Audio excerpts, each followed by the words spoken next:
Am I the a-hole for refusing to babysit my sister's kids after she told me I'll never understand motherhood? I, 30F, have an older sister, Hannah, 33F, who has 3 kids, ages 6, 4, and 2. I love my nieces and nephew deeply. They're the only reason I've stayed patient with her for this long. But to be honest, ever since she became a mom, she's turned into someone I barely recognize. Before kids, Hannah was fun, supportive, and down to earth. But now, it feels like every conversation we have circles back to parenting. If I tell her about a stressful week at work, she'll say, try doing that with 3 kids. If I talk about saving money for travel, she'll say, must be nice not to have real responsibilities. It's like, unless you've given birth, nothing you go through matters. What makes this worse is that I can't have kids.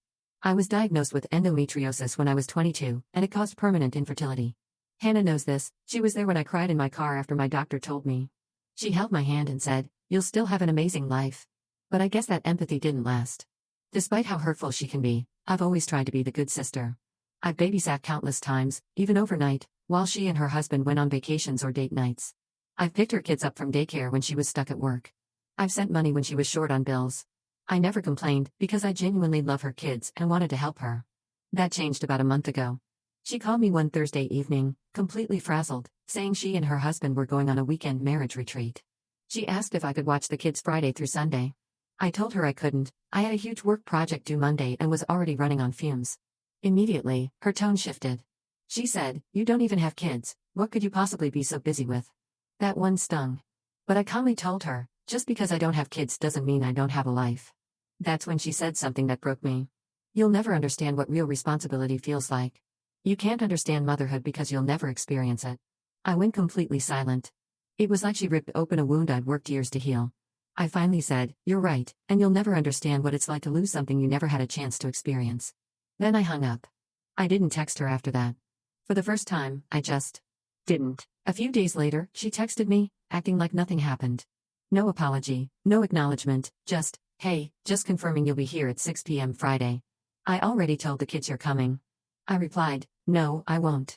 I already told you I'm not available. That's when the guilt trip started. She called me selfish, said I was punishing her kids for something stupid, and that I was letting my jealousy get in the way of family. My mom got dragged into it and told me to just be the bigger person because Hannah says dumb things when she's stressed. But this isn't new. Hannah has been saying dumb things for years, and I've always been the one to forgive her. I'm always the one who shows up. I'm the backup babysitter, the unpaid nanny, the emotional punching bag, and she knows I won't say no. Not this time. I told my mom, if she can insult me for something I can't control and then still expect me to drop everything for her, maybe she's the one who doesn't understand responsibility. Now my family is split.